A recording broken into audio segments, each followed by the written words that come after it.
Okay, so far in this discussion of resistive circuits, we've really focused on series parallel networks exclusively, and that might lead you to wonder if there are any other kinds of networks in the world. And so I want to talk a little bit about how to think about dealing with non-series parallel networks.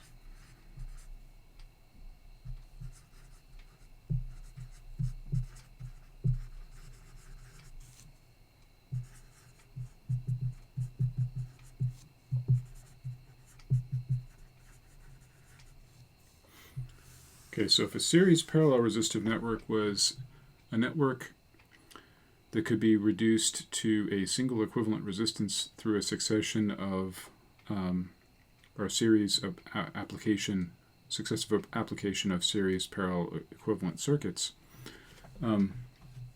collapsing series combinations and parallel combinations into single resistors, and then what would be a non-series parallel network? Well, our ladder network example actually can be transformed into a non-series parallel network pretty easily.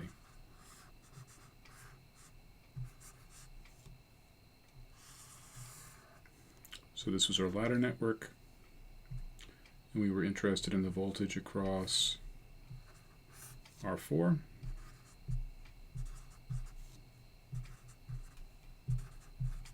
And we saw different ways of solving this and considered them compared to each other. And we really found that we would prefer methods that would allow us to do things like apply known types of results like voltage divider or current divider. And so we would collapse part of the network, like in the succession of voltage dividers approach, we would collapse this part of the network into a single resistor, recognize that we could get the voltage on this node through the application of a two-way voltage divider, and just write that down. And then once we had that, we could expand this part of the network back out again, and then we could get, knowing the voltage here, and get the voltage here by another application of a simple two-way voltage divider. Okay? Well, that requires us to be able to collapse the network and expand it back out, even if we don't explicitly redraw the circuit. So if I add a simple fifth resistor to this circuit, that spoils the whole thing. So if I add a R5 up here, it kind of bridges between the input and the output directly. This becomes a non-series parallel network. And I can't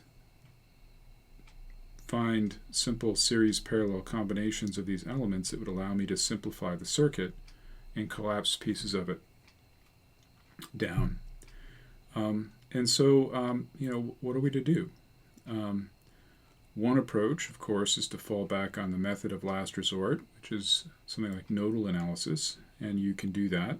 It's still only a two-node problem. There's this node right here. You write a KCL equation there, and then there's the output node. We write a KCL equation there. Now the KCL equations involve terms in having to do with this R5, but it's still only a 2x2 matrix, and you can see in the handout, the set of notes that I distributed for this second week, you can see that worked out, and you'll find that the result of nodal analysis is even worse by a substantial amount in terms of just the alphabet soup, the symbols that you get out of the ratios of the determinants that you would get if you apply Cramer's rule to the matrix system of equations that you write down for this network. And so that leaves you feeling there has to be a better way of approaching this, but it's not obvious kind of how to do that. The notes also go through some approaches of taking this network and in general non-series parallel networks and transforming them into series parallel networks. So there are these things called the Y delta, W-Y-E delta transformation, and delta y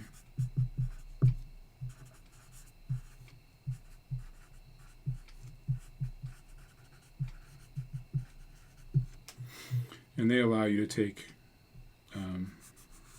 configurations that look like this.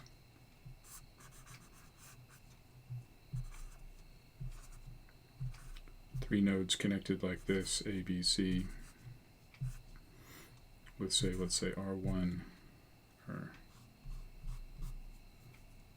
R1,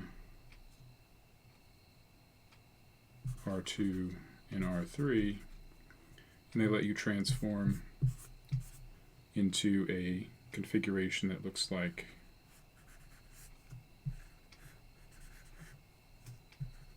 this, where this is like RA, RB, and RC, and well, actually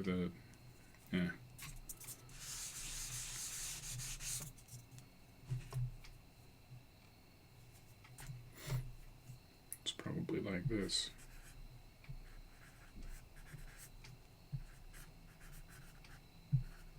So the nodes are the same.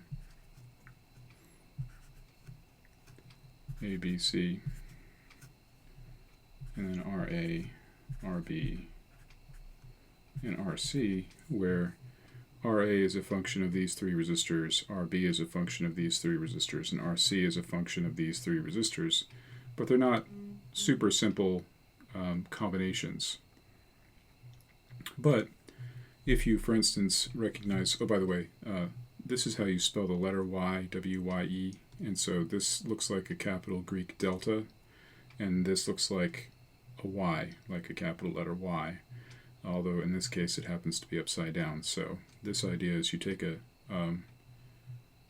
thing that looks like a configuration like a triangle here, and you can transform it into like a Y, and vice versa. So it turns out that if you look at this network, R1, R3, and R5 form a delta, and if you apply the delta Y transformation to make it into a Y, that would turn this into a series parallel network. And you can apply, voltage divider or something like that, or maybe a succession of voltage dividers, and that's done in the chapter explicitly. And also, if you take this R1, R2, R3, that actually is a Y, and you could apply the Y delta transformation and turn that into a delta, and that would also turn it into a different series parallel network that would be equivalent. The only difficulty with that is that these resistors in the transformed network wind up being really complicated sort of equivalent resistance combinations, and you can take a look in the notes to see exactly what that looks like. But it's not something I would recommend. So what are we going to do instead if our method of last resort isn't desirable and these don't seem like good options? Well, my answer is going to be superposition.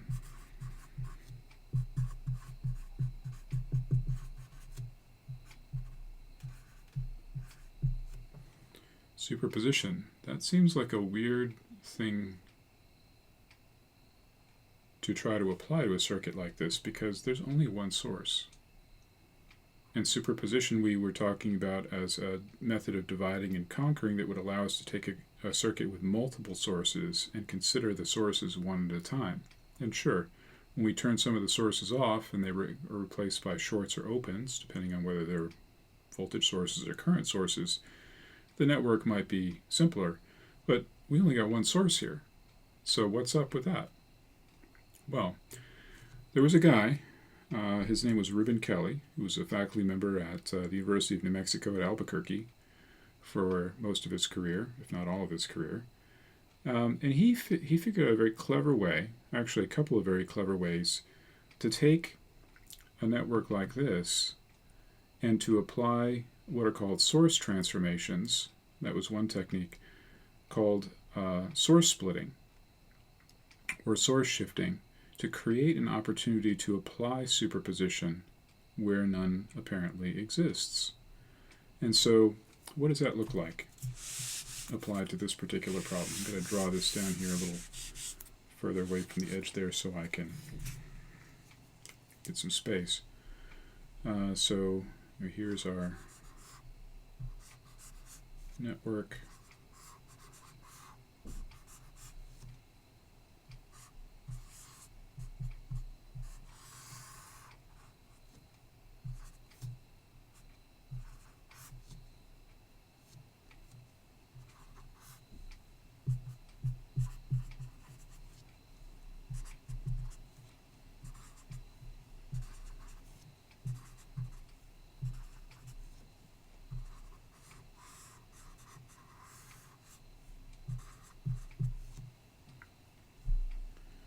Well, suppose we take this voltage source and we move it through this junction.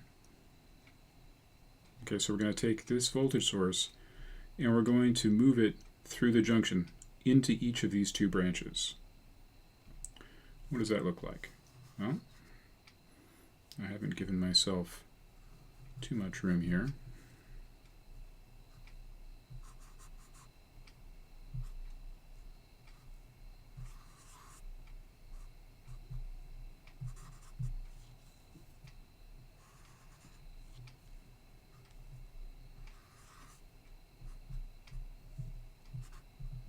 And these are both Vn.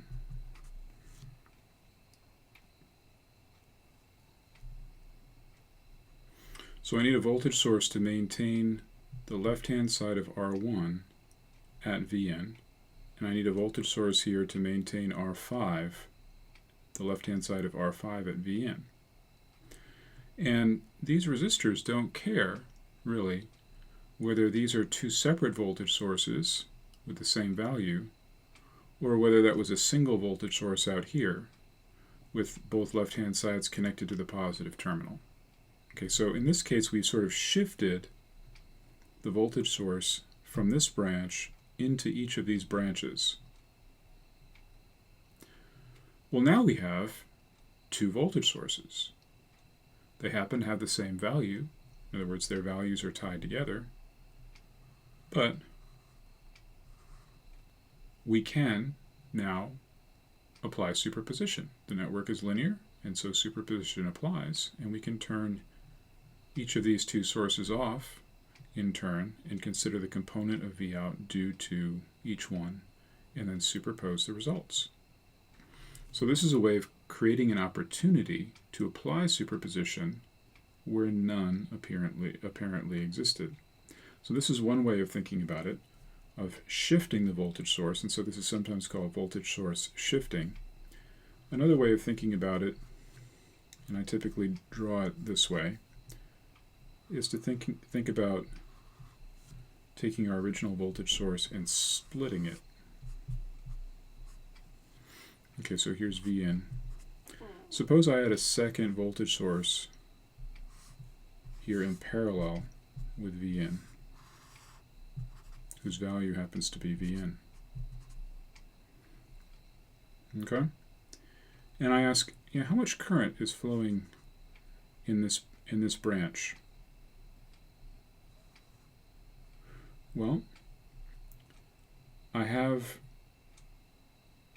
this side of this branch maintained at Vn, and I have this side maintained at Vn. So there's no voltage drop across this little piece of wire. And so there should be no current flow through it. It's kind of an indeterminate form, right? 0 over 0. When you calculate the current.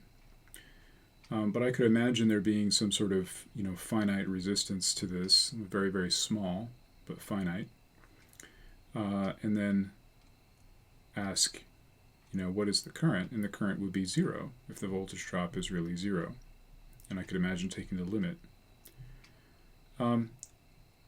It's true for any value of the resistivity of this wire that the current would be 0. And so this wire might as well not even be here. So we could take it out. And now we arrive at basically the same thing. where we have a copy or replica of Vn on each of these two branches, the one with R1 and the one with R5. I like this way of thinking about it, where you basically disconnect everything connected to this node and you hook up a separate replica source to each of those branches independently. You don't have to disconnect everything and hook a separate one up to each one. You can choose to keep a subset of the branches together, so it's up to you. But we're going to split this into two. We're going to call this replica source 1, and we're going to call this one replica source 2, and we're going to apply superposition. We're going to say that Vout is Vout1 plus Vout2. So Vout equals Vout1 plus Vout2, where Vout1 is the component of Vout due to replica source 1, and Vout2 is the component of Vout due to replica source 2. And let's see what happens when we turn voltage source 2 off. We replace it by a short circuit. Well, what kind of network are we now dealing with in this subproblem, where we're interested in now what is Vout1? Well, R5 has the left-hand side now shorted back to ground through the turned off voltage source. And so R4 is now just in parallel with R5. And so we can take R5 and R4 and lump them together into a single equivalent resistance of R4 parallel R5. And now we're back in business with a series parallel network. And so all of the same sort of ideas that we could apply to write down the answer for Vout1 in one step, with a little bit of practice, we can apply here. And so we can apply either the succession of voltage divider ideas, or we could apply the Ohm's law, or current divider Ohm's law idea. I think we're going to do the succession of voltage dividers idea, but Vout1 would be equal to, well, if I knew the voltage here, I could write Vout1 as that voltage times the voltage divider ratio R4 parallel R5 divided by R3 plus R4 parallel R5. And then to get this voltage at this middle node from Vn, I can basically collapse R2, R3, R4, and R5 into a single equivalent resistance, and I have a two-way voltage divider between R1 and that equivalent resistance. And so that's what we're going to do. We just write it down as Vn times, and our first voltage divider is going to be to get us to here. Okay, if we call this, let's say VA, it's going to get us to VA. So what is that equivalent resistance of R2, R3, R4, and R5? Well, I have R2 in parallel with R3 in series with R4 parallel R5. So that's just R2 parallel R3 plus R4 parallel R5. And then downstairs we have the other resistor R1 plus this same resistance, R2 parallel R3 plus R4 parallel R5. And this is the voltage divider, VA over Vn. So when we multiply by Vn times this divider, we get VA. And then we multiply by the secondary voltage divider, which is going to be R4 parallel R5, that's in the canonical R2 position, divided by R3, which is in the canonical R1 position, divided by R4 parallel R5.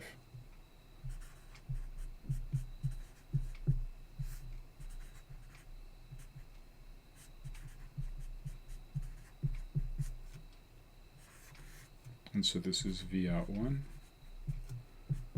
over VA. Okay.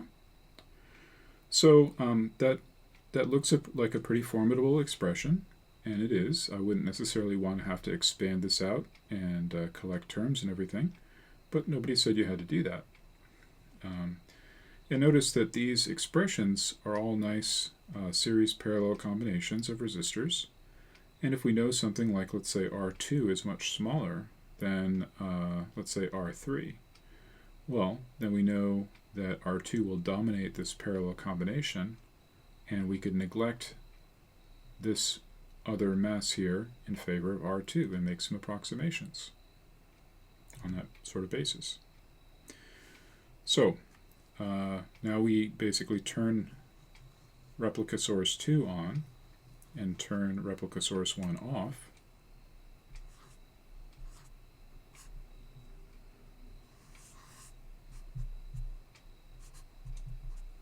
So there's my Vn. And let's think about what sort of situation we have here. So we're interested here in V out 2. Well, with replica source 1 turned off, we have R1 in parallel with R2, right? So R1 and R2 simply can be collapsed into a single equivalent resistance that appears in series with R3. We can collapse that down. That appears in parallel with R4, and with all four of these resistors collapsed into a single equivalent resistance, we just have a simple two-way voltage divider to get to V out 2. So that one is even simpler because we don't have a succession of two voltage dividers, we just have a single voltage divider. And we can write down V out 2 is V in times that divider ratio. And so V out 2 is equal to V in times, well, how do we collapse this voltage, or this resistor, these four resistors into a single equivalent? Well, we have, kind of looking back this way, we have R4 in parallel with R3 in series with R1 parallel R2. So it's R4 parallel R3 plus R1 parallel R2. That's divided by R5 plus this same resistance up here in the numerator, R4 parallel R3 plus R1 parallel R2. And this is just the voltage divider ratio V out 2 over V in.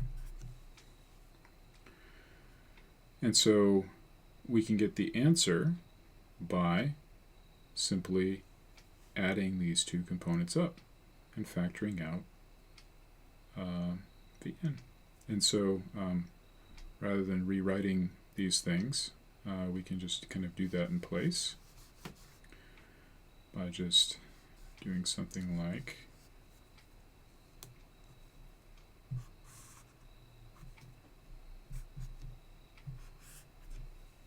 like that. So we have a sum of two components here, Vn times this whole bracket, and this is a complicated expression, no doubt about it, and that's okay. This is meant to illustrate a way of approaching a problem like this in a way that doesn't require us to do a whole lot of complicated math to get this complicated expression. And we can often just write it down without going through a lot of algebraic headaches.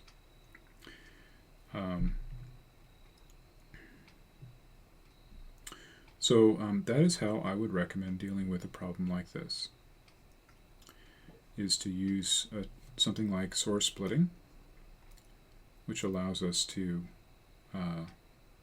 basically apply superposition to break up the analysis problem into simpler pieces where we can write down the answer to what we need to find in the circuit, often by inspection, and it's often that the subpieces are simpler than the original circuit. So there is a dual to this method, or this source transformation called voltage source splitting, which is called current source splitting. And we'll see an example next time of how to apply that idea. There is another approach that Kelly came up with to creating an opportunity to apply superposition, which is called node voltage fixing, which is something that is applied to this particular problem as an example in the packet. We will get to node fixing a little bit later in the class, but I think we're probably, in the interest of time, not going to go over that this example using that approach. I commend to you the write-up of it in the notes. It's actually probably even somewhat better than this approach here on this particular problem in terms of the complexity of the answer. I